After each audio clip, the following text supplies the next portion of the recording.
Otra ļoti svarīga lieta, kas saistās uz logu apkopi, tas plasmasam, lai būtu logi ilgmūžīgi. Ja? Mēs iesakām cilvēkiem pašiem, mēs izmantojam šādu apstrādāt gumijas ar speciālu silikonu. Tas dod ko?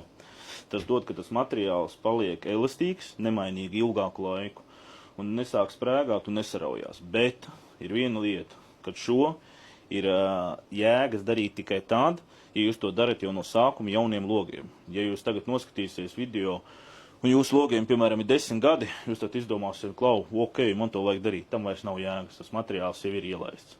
Es teikšu tā, logiem, kam ir 4-5 gadi, ir vērts to sākt darīt. Vecākiem logiem mēs neuzskatām, ka to vērts ir darīt, un mēs arī cilvēkiem īsti nepiedāvājam. Teiksim, kā tas notiek? Tas ļoti ir primitīvi.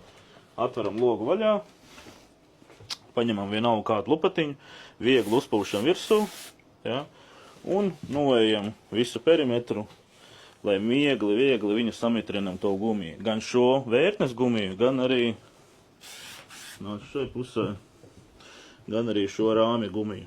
Viegli kārtiņu uzliekam virsū. Ja? Tā izdarot pa visu perimetru.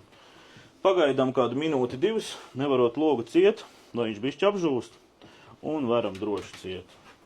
Ja? Šādu operāciju iesakam, jūs mājas apstākļos paši kaut ko darat, apvienot ar eļļošanu. Kad jūs darat eļļošanu, izdarat arī šo darbu.